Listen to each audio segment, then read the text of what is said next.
Baik, bismillahirrahmanirrahim. Temanya hidup jadi hidup dengan tasawuf. Membongkar kecanggihan algoritma tasawuf dan relevansinya di era AI. Nah, makanya di sini pakai F, di sini pakai P. Mana yang benar? Ya, semuanya benar. Ini menyesuaikan arud, ilmu arud. Ini belakangnya. Ininya harus lagi. Kan kalau nggak nyambung. Jadi ada ilmunya, ilmu arud sebutannya. Kalau ini ada pakai F, karena ini mah nggak ada sangkut pautnya dengan ilmu arud.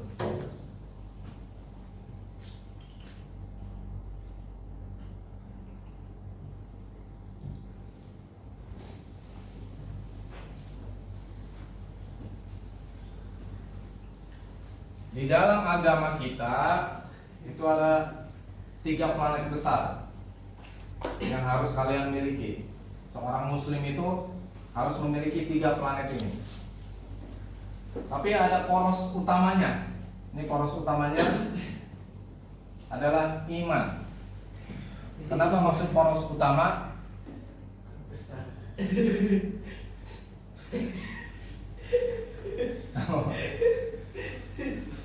Ini poros utama seorang di agama kita itu, seorang muslim harus memiliki iman. Itu poros utamanya. Sedangkan al-Islam dan al-Ihsan itu planet 2 planet yang mengikuti al-iman. Al-Islam atau al-iman dulu kita bahas. Al-iman itu mengenai ilmu akidah, ilmu tauhid, ilmu kalam, ilmu usuluddin, ilmu fikih akbar, ilmu teologi. Itulah al-iman. Terus al-Islam ini kaitannya dengan ilmu fikih. Sholat, puasa, zakat, haji, dan lain sebagainya. Ilmu ibadah.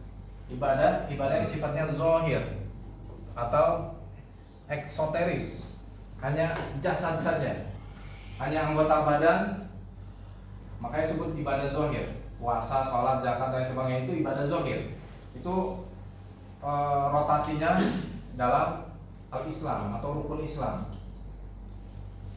Ada berapa rukun Islam?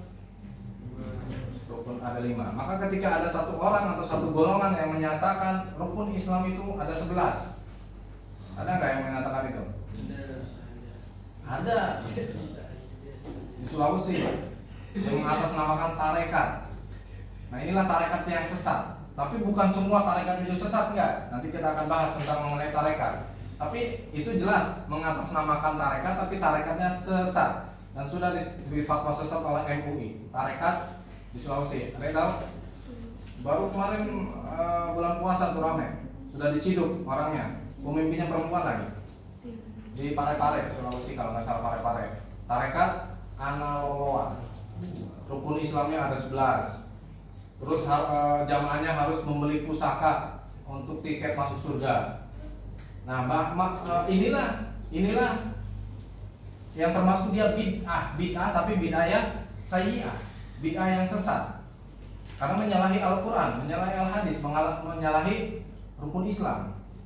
Baru boleh kalian katakan sesat, boleh kalian katakan itu masuk neraka, karena sudah jelas-jelas menyalahi Al-Qur'an dan Sunnah.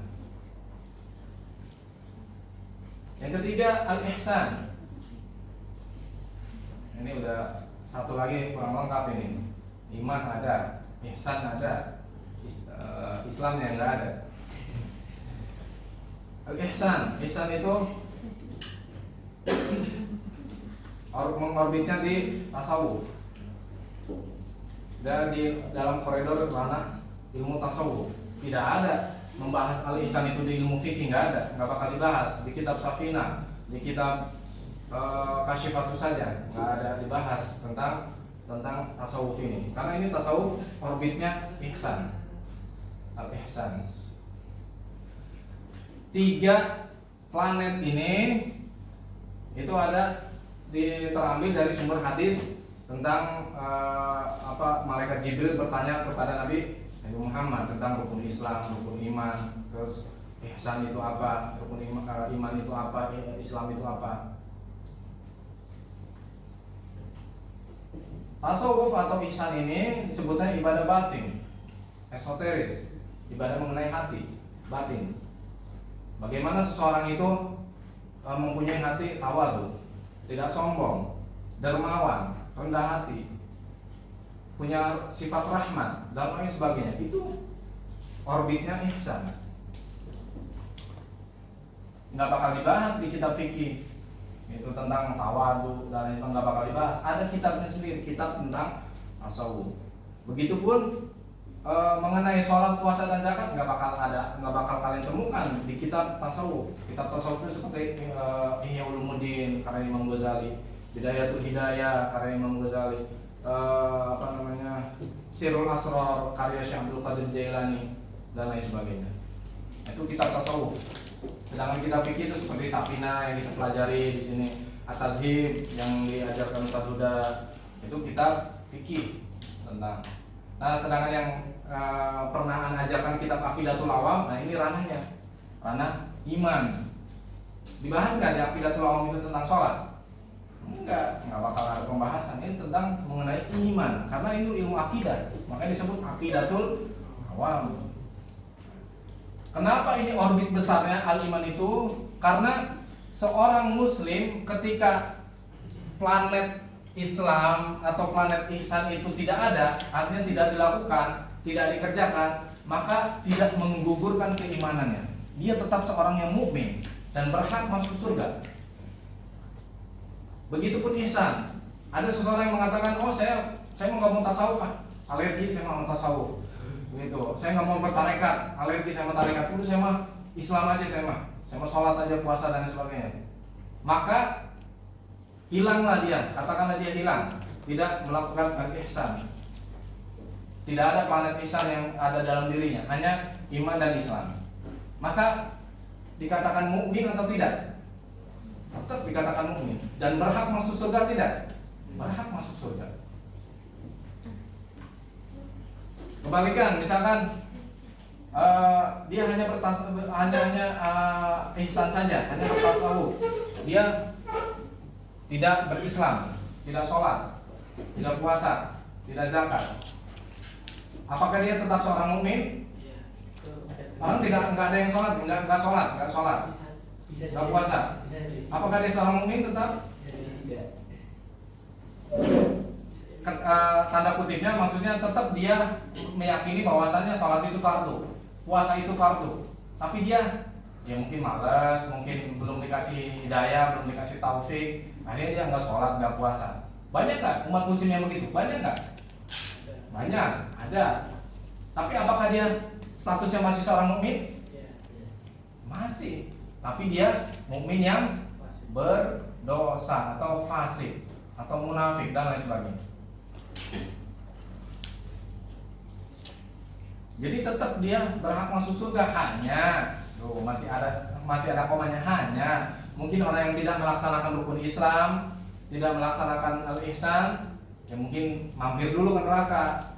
Itu makanya nanti tergantung hisabnya. Makanya nih di hadis Nabi, Nabi Sa'id Al-Khudri radhiyallahu anhu, Nabi sallallahu alaihi wasallam qala yadkhulu ahlul jannah al-jannah. Yadkhulu ahlul jannati al-jannata wa ahlun nari an-nar. Sama yaqulu Allah Ta'ala akhriju man kana fi qalbihi mithqalu habatin min khardalin min iman. Akan masuk surga seorang ahlul jannah, dan akan masuk neraka seorang ahli neraka. Kemudian Allah berfirman, keluarkan seseorang yang ada di hatinya itu mithqalu habatin min khardalin min iman. Meskipun iman seberat biji sawi, katakanlah itu perumpamaan biji sawi. Artinya saking kecilnya, ada keimanan sekecil aja. Tapi dia misalkan ahlun nar, tapi ada keimanan. Ini di sini tetap ada iman. Dia tidak melakukan rukun Islam, tidak melakukan rukun ihsan. Dia tetap ada iman di sini, biarpun sekecil biji sawi. Oh kan ada yang lebih kecil dari biji sawi, itu kan hanya perumpamaan. Misalkan sekarang ditemukan yang lebih kecil itu apa? Atom ya? Atom yang lebih kecil, sesuatu yang lebih kecil, katakanlah itu. Maka biarpun sebesar atom, nukleus, gitu, dan lain sebagainya, apapun yang suatu itu kecil aja, maka keluarkan, kata Allah, keluarkan orang yang di hatinya tetap ada iman. Artinya seorang yang masih ada iman, seorang yang masih ada mukmin, meskipun dia tidak melakukan Islam, tidak melakukan ihsan, tetap dia berhak Allah berikan rahmat untuk masuk surga. Adapun masuk neraka dulu, yaitu tergantung hisabnya nanti, karena dia tidak melakukan Islam, rukun Islam, itu tergantung hisabnya. Ini berbicara panjang lebar tentang masalah rahmat Allah, ini luas. Ya, seperti yang Anda pernah jelaskan tentang seorang pelacur bisa masuk surga. Jangan mempertanyakan keadilan Allah, jangan. Itu hak prerogatifnya Allah. Mau dimasukkan ke surga semua manusia ini, itu haknya Allah. Jangan mengatakan Allah nggak adil dong Allah. Seorang pelacur kok bisa masuk surga? Ada seorang syekh, ulama besar yang mempunyai santri ribuan, bahkan banyak santrinya itu menjadi wali, muridnya itu menjadi wali, tapi malah masuk neraka. Jangan mengatakan Allah nggak adil dong. Kalian tidak tahu. Kalian tidak tahu apa yang Allah perbuat. Makanya kembalikan ke sana. Kembalikan ke wallahu a'lam bishawab. Hanya Allah yang mengetahui skenario besar ini. Kenapa? Jangan mempertanyakan intinya. Itu lagi-lagi hak prerogatifnya Allah. Seorang pelacur masuk surga, Allah masukkan ke surga. Tapi seorang syekh, seorang ulama, Allah masukkan ke neraka.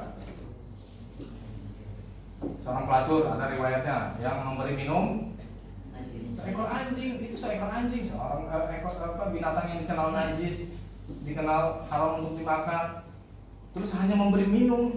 Bagaimana seseorang yang memberi makan ikan, misalkan gitu, sebagai rasa timbal baliknya mensyukuri akan keberkahan dari Allah, akan ikan melalui perantara ikan-ikan. Ikan selama ini kita makan dari hasil ikan, sekarang kita kasih makan ikan nih, timbal balik. Bagaimana coba?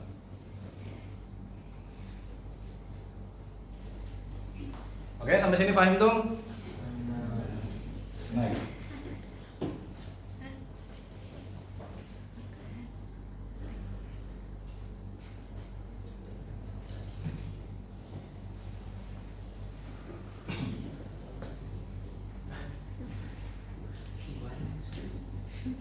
Tasawuf dan fikih.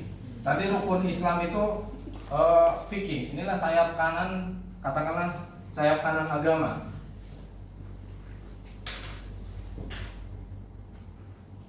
Sayap kanan agama. Rukun iman itu diwakili atau bisa dipelajari dengan ilmu fikih. Sedangkan ihsan itu ilmu tasawuf. Sayap kiri. Sedangkan iman itu dipelajari dengan ilmu akidah, tauhid dan lain sebagainya. Itu katakanlah seperti sebuah badan. Artinya ketika dia hilang sayap kanannya, artinya tidak melakukan fikih, artinya tidak sholat, tidak puasa, tapi tetap meyakini kefarduan tentang sholat. Tapi dia nggak sholat aja, ya mungkin bisa malas, puasa ya nggak puasa. Banyak nggak?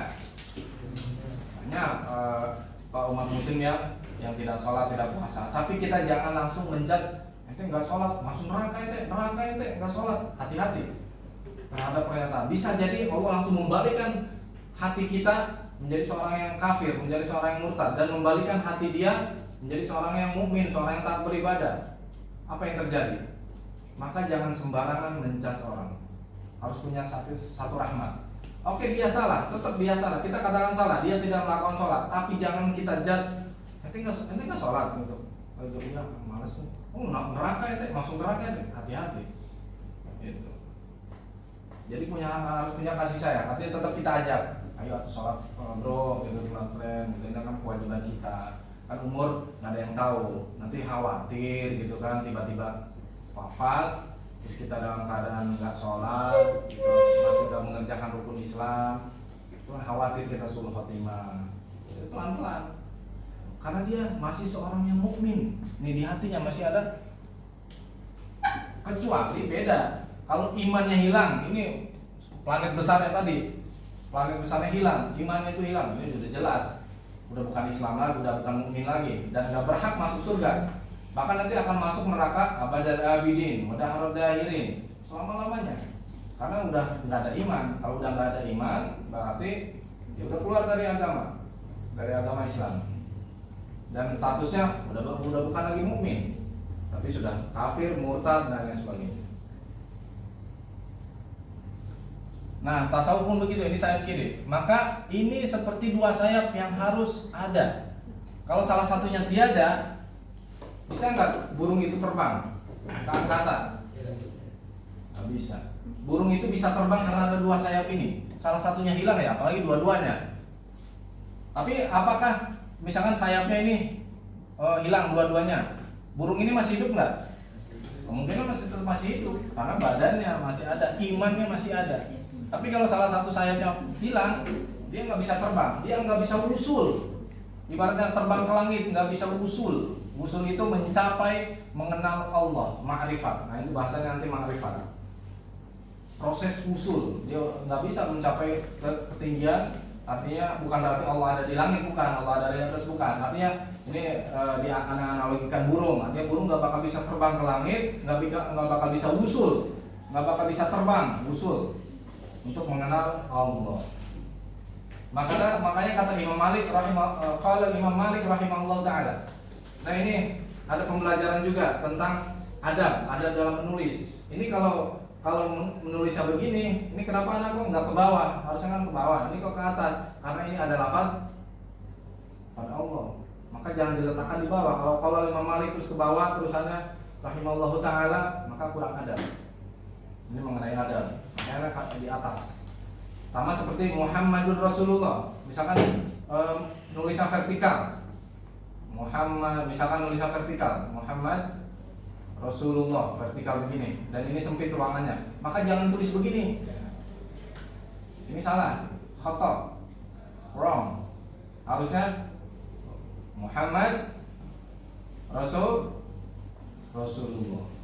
Tuh harusnya begini.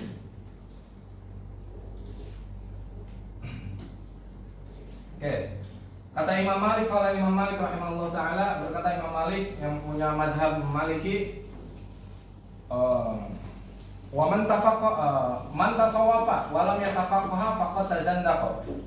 Siapa orang yang bertasawuf, dia hanya bertasawuf saja, wa lam yatafaqah, dia tidak berfikih, tidak sholat, tidak puasa, hanya bertasawuf, faqad tazandaqa, maka dia berpotensi akan menjadi seorang yang kafir zindik bisa berarti ngawur, bisa berarti zindik itu keluar dari agama secara tidak sadar. Dia nggak menyatakan kemurtadannya, nggak menyatakan kekafirannya, tapi secara tidak sadar dia itu artinya dia itu udah keluar dari agama.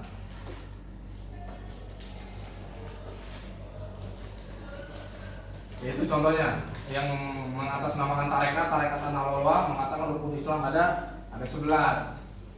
Meskipun dia mengakunya Islam, itu secara tidak sadar, secara tidak langsung dia udah keluar dari Islam, dia udah bukan Islam.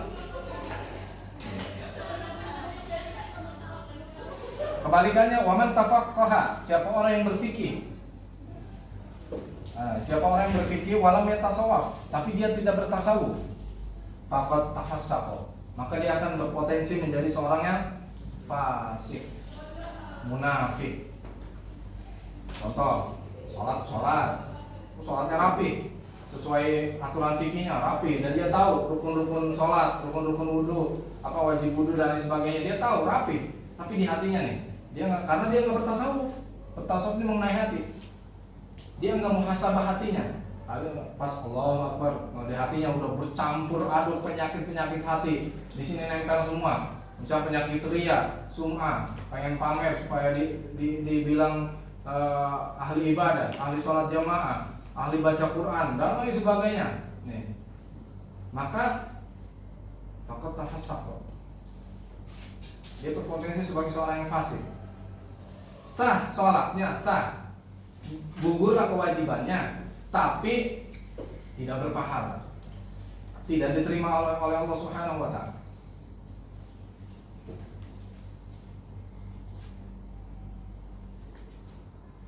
Sampai sini faham Tom? Kita slide.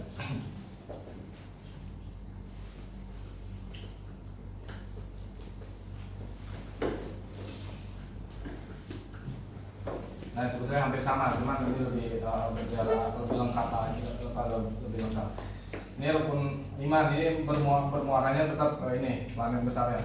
Ini tiga ini yang dibahas di bab 9, tarekat, ma'rifat, hakikat ini orbitnya ihsan. Sedangkan syariah orbitnya Islam atau fikih. Nah, ujungnya semua ini sebetulnya untuk menguatkan dua-duanya ini mengorbit kepada al-iman, untuk menguatkan keimanan. Ketika seseorang bersyariat terus-menerus membenahi syariatnya, terus-menerus membenahi tasawufnya, tarekat, ma'rifat, hakikat, maka keimanan, muncullah keimanan, kekuatan iman itu akan semakin solid, akan semakin kuat. Karena iman itu sifatnya yazid wa yanqus. Iman itu pasang surut, naik, kadang turun. Itu sifatnya iman. Maka ketika seorang itu bersyariat terus membenahi syariatnya, membenahi tarekatnya, tasawufnya, itu akan membuat solid, membuat iman itu terus naik.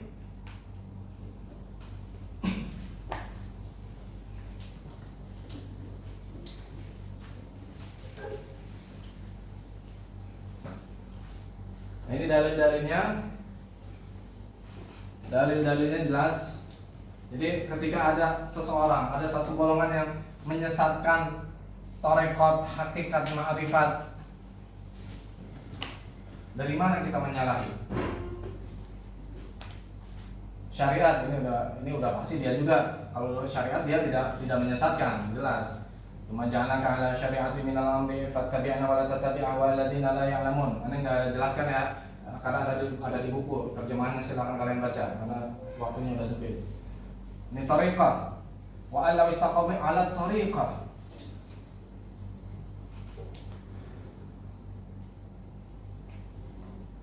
Wa alam istaqamu ala tariqah la asqainahum ma'an ghadaqa. Seandainya saja mereka berjalan lurus dalam tariqah, dalam jalan yang lurus, la asqainahum ma'an ghadaqa, pasti aku akan berikan air yang menyegarkan. Nah, untuk tafsirannya anak nggak lebih memperinci lagi, silakan dibuka di buku itu ada. Terus tentang hakikat, inna hadza lahu haqqul yaqin. Sesungguhnya ini benar-benar, ini pakainya lam taukid lagi.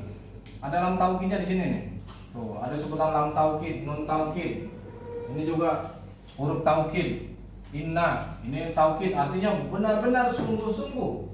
Inna hadza, sesungguhnya ini benar-benar keyakinan atau kebenaran yang seyakin-yakinnya. Nah, ini makanya ini dirumus oleh para ulama menjadilah ilmu hakikat. Sabbih bismi rabbikal azim. Ilmu ma'rifat. Falamma tajalla rabbuhu lil jabal ja'alahu dakka wa kharra Musa sa'iqa.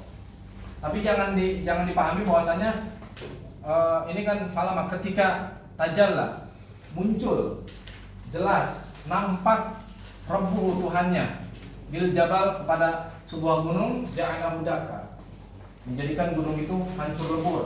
Wa kharra Musa sa'iqa, dan Nabi Musa itu pingsan. Jangan diartikan Allah itu muncul, zatnya Allah muncul di gunung, bukan. Jangan dipahami itu. Artinya kebesaran, keagungan Allah tampakkan tuh ke sebuah gunung. Akhirnya gunung itu hancur lebur sampai Nabi Musa pingsan.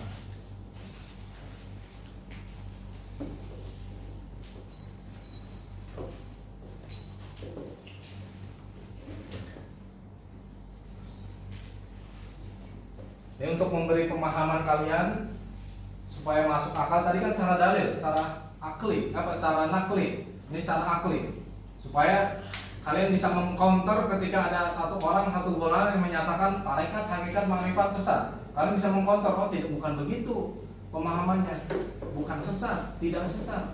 Nah, ini secara akli, tadi secara nakli, ini secara akli. Syariat itu seperti ibaratnya motornya.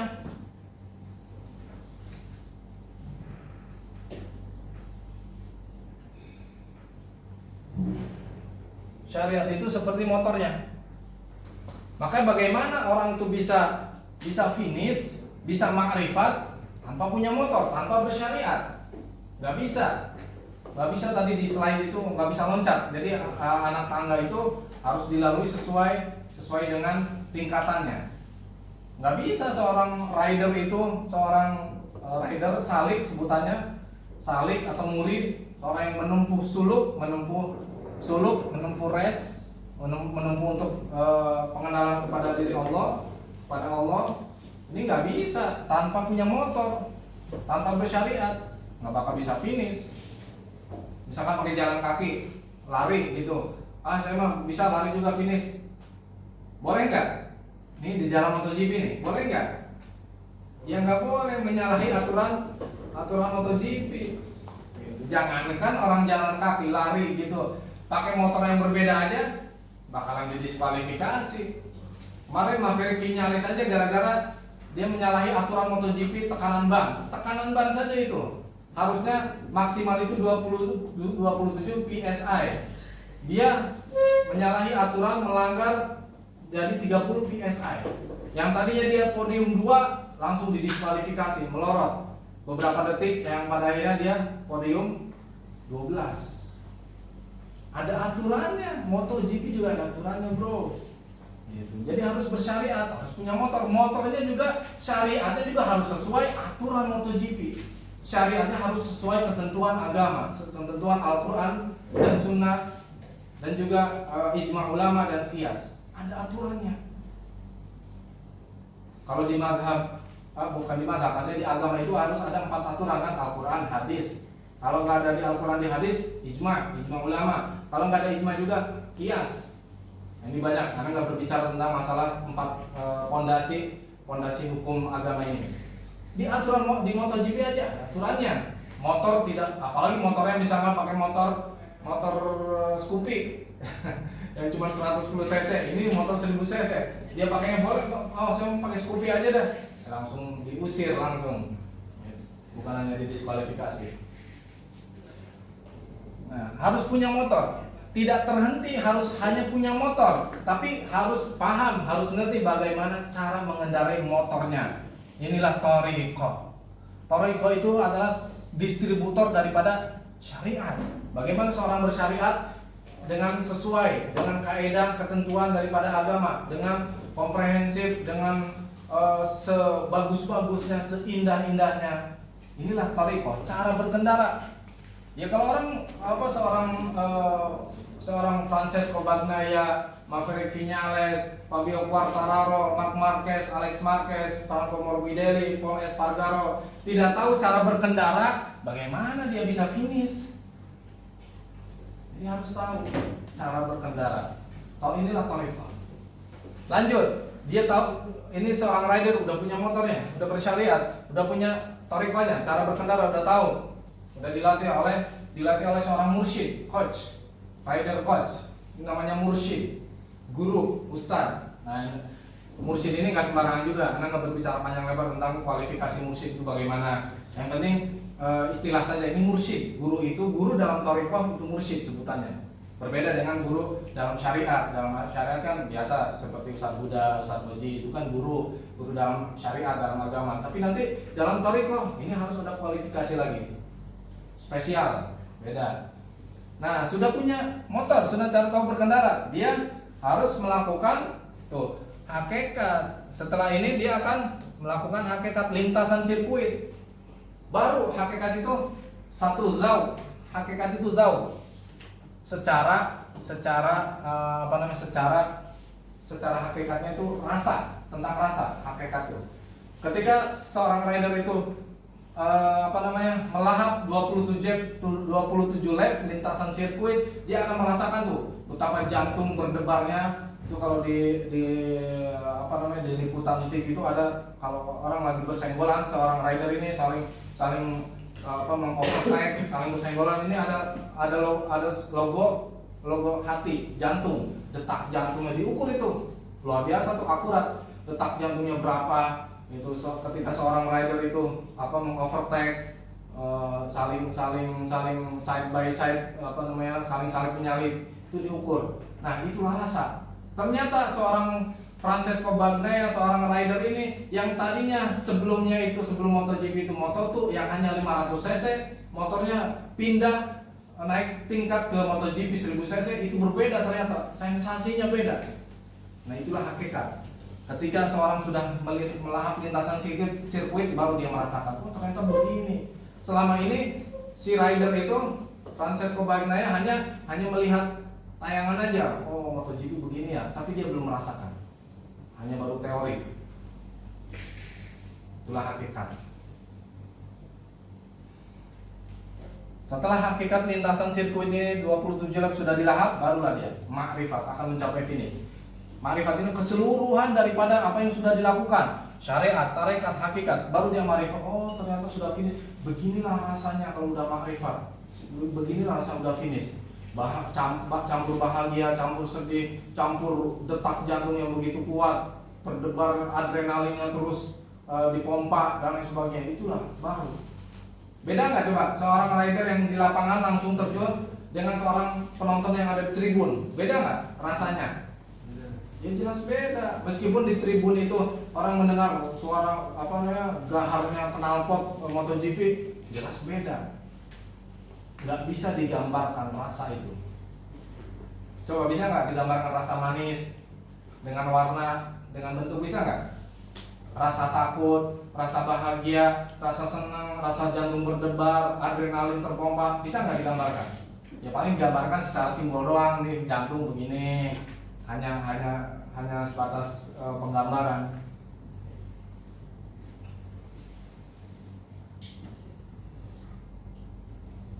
Sampai sini, paham tuh?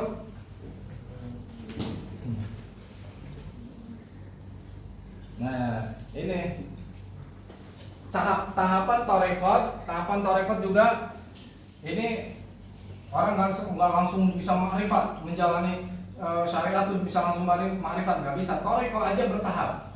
Itu di torekot Imam Ghazali kan ada makomat sebutannya, makomat itu sabar, terus ridho, apa lagi tuh? Taubat, sabar, ridho, qanaah, zuhud. Ada 7 tuh, ada 7 makomat menurut Imam Ghazali. Ini sama, MotoGP juga nggak langsung tiba-tiba Valentino Rossi, ini foto lama sebetulnya, masih ada Valentino Rossi, orang udah pensiun. Misalkan Valentino Rossi tiba-tiba langsung ke MotoGP, nggak bisa. Dia mencapai makomat dulu. Dari mulai pertama dia balapan biasa, terus naik ke level Moto3. Moto3 naik lagi ke Moto2 baru naik ke MotoGP. MotoGP juga sampai di starting grid ini, semua rider ini namanya starting grid.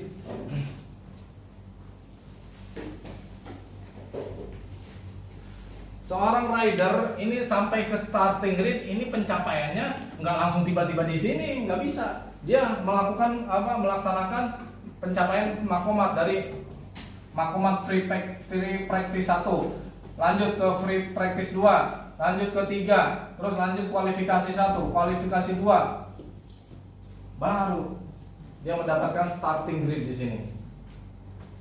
Jadi tarekot juga ada makomatnya, ada pencapaiannya. Nah ini mulai dari dia crash MotoGP, dia akan merasakan tuh. Makanya filosofinya seorang rider, sesama muslim itu jangan saling senggol. Maka yang terjadi apa? Bukan hanya orang yang disenggol yang akan terjatuh, yang disenggol pun akan tersungkur. Itulah makna filosofi dari seorang muslim, jangan saling senggol. Kembalikan lana amaluna walaupun amalukum, udah kita juga motornya sama hebatnya, meskipun motornya beda, jelas motornya beda kan, ada Honda, ada Ducati, ada Ducati, ada Yamaha, motor beda, warna beda. Coba kita banyak tak perbedaan antara muslim? Banyak kan? Banyak. Sama seperti MotoGP, warna beda, helm beda, nama beda, mesin beda, tapi sama-sama 1000 cc. Artinya sama-sama agama Islam, 1000 cc, nggak boleh melebihi, nggak boleh kurang, karena aturannya seperti itu. Tapi beda corak, beda warna, nggak boleh saling bersenggolan. Boleh sama-sama balapan, sama-sama ngeres, tapi jangan sampai bersenggolan. Boleh sama-sama nikung, tuh. Makanya ada aturan, ada ketika seorang rider itu menyenggol dengan caranya itu tidak biasa, artinya tidak alami, itu akan dikenakan diskualifikasi. Itu biasanya begitu. Di MotoGP, agama pun begitu. Jangan ente sembarangan ketika ada perbedaan dengan keyakinan ente, dengan amalia ente katakan bid'ah, ente katakan sesat. Bahkan yang ekstrim itu syirik, kafir bahkan. Luar biasa. Ente doang yang muslim gitu, ente doang yang masuk surga. Harus pikir coba, gitu. Bukan hanya pikir saja, ini pakai hati juga. Ente harus punya rahmat terhadap sama muslim. Al muslim, akhul muslim. Udah kembalikan, kita rangkul. Adapun perbedaan ente tahlil, ane enggak tahlil, ente ziarah, ane enggak ziarah, misalkan. Gitu. Atau kebalikan, ane amalia, ane maulid, amalia ane tuh maulid, tahlil, ziarah, apalagi cium tangan dengan guru dengan cara ada sanadnya, ada aturannya. Berbeda misalnya dengan ente. Jangan kita rangkulan aja, kita ngopi bareng. Anak pun nggak mempermasalahkan amalia ente nggak maulid. Apakah anda mengatakan ente bid'ah, ente syirik, ente kafir nggak maulid? Apakah anda mengatakan begitu? Enggak. Apakah kita mengatakan seorang yang nggak ziarah kita katakan kafir? Enggak. Itulah makna al muslim, akhul muslim. Bahkan orang menyakiti saudaranya, baik itu dengan apalagi pribadinya. Ini amaliyahnya aja itu sudah menyakiti. Misalkan kita dibilang kafir gara-gara kita maulid, kita ziarah, dibilang kafir, dia tidak sadar sudah menyakiti seorang muslim, seorang saudara yang muslim, dan itu dosanya lebih besar daripada menghancurkan Ka'bah. Sampai sebegitunya menyakiti seorang muslim. Nah ini nggak boleh aturan begini, saling senggolan, kecuali kalau alami ya. Alami itu ya mungkin dengan kontur jalan yang nggak rata akhirnya dia nyenggol gitu. Kalau nggak sengaja, kalau udah sengaja begini, yang ada ini pernah berantem nih, Maverick Jorge Lorenzo dengan Marc Marquez. Pernah di pedok itu, akhirnya dia nggak mau salaman karena gara-gara nggak tahu mana yang salaman benar. Ya, ya. Nah, sedikit lagi, 5 menit lagi. Ini Anda contohkan, emang gimana sih teknis tarekat itu? Tarekat itu gimana? Anda contohkan langsung ini dalam studi kasus Anda sendiri. Anda yang pernah dibaiat itu Thariqah Alawiyah oleh Al-Habib Abdurrahman bin Abdullah bin Faqih. Anda dibaiat Thariqah Alawiyah. Baru satu tarekat baru. Itu belum belum tarekat yang lain karena Anda masih fokus di Thariqah Alawiyah. Dalam Thariqah Alawiyah ini mempunyai 5 planet besar, katakan 5 planet besar. Bisa jadi ada planet-planet kecil yang itu termasuk mungkin ke salah satu planet ini. Tapi 5 planet ini adalah intinya atau pondasi. Pertama al-ilmu. Seorang yang pernah dibaiat atau seorang murid atau seorang penganut Thariqah Alawiyah harus punya ilmu dulu sebelum beramal. Harus ngaji dulu, harus tahu ilmunya. Sebelum dia sholat harus tahu ilmu sholat. Jangan mengaku Thariqah Alawiyah tapi dia nggak ngaji, tapi dia nggak nuntut ilmu agama. Hanya sholat, tahajud, baca Quran, dia nggak ngaji. Maka gugurlah dia. Dia bukan seorang tarekat, penganut tarekat Alawiyah. Anak penganut tarekat Alawiyah, karena anak pernah dibaiat tarekat Alawiyah. Harus punya ilmu. Anak harus ngaji. Ngaji nggak terhenti mentang-mentang anak udah jadi ustadz, misalkan udah jadi guru, anak berhenti ngaji. Lah, anak masih sampai sekarang sebagai santri juga. Menamakan diri anak santri, anak masih ngaji dengan di Istiqlaliyah, di Habib Umar dan lain sebagainya. Anak masih mencari ilmu karena anak penganut tarekat Alawiyah. Yang kedua, harus beramal. Nggak cukup hanya di ilmu saja, tapi dia harus beramal. Maka cacat seorang yang tarekat Alawiyah hanya beramal saja, hanya ilmu saja tanpa amal. Ini bahayanya. Nanti ada di ini bisa kalian lihat di video lain karena ini waktunya nggak cukup. Yang ketiga, al-ikhlas. Nggak cukup seorang penganut tarekat Alawiyah itu punya ilmu saja, punya amal saja, tapi harus punya ikhlas. Bagaimana dia menjalankan sholat tapi nggak ikhlas? Mungkin sholat jamaah lah biar dapat reguler dan lain sebagainya. Nah maka harus ada keikhlasan, harus lillah wa fillah. Berikutnya al-khauf, harus punya rasa takut. Takut terhadap perbuatannya, tindakannya. Takut ini Allah ridho nggak ya? Allah terima nggak ya? Yang berikutnya waro itu hati-hati. Ini hampir sama nih, khauf waro itu hati-hati. Hati-hati misalkan makanan kita bukan sugesti, bukan. bukan ragu, bukan, tapi perbuatan kita udah benar gak ya? Wah, karena waktu sudah habis. Nah, sebetulnya ada keterangan yang tidak Anda jelaskan, tapi masih mengenai ini ada di kelas lain. Nah, makanya begini, buat persiapan UH nanti mungkin ada 3 video, yang saling melengkapi. Itu di kelas ini nggak ada, di kelas lain ada. Makanya di kelas lain pun ada begitu. Tonton video yang bukan di kelas kalian. Karena ini juga banyak yang tidak terjelaskan, masih banyak waktunya. Jadi anak 3 video itu nanti anak upload di YouTube, nanti anak share ke Ihsan atau ke Ian untuk bisa di grup tonton untuk persiapan UH 3. Formasinya nanti 50 yang pernah Anda jelaskan, resume 50%-nya, 50% yang ada di buku.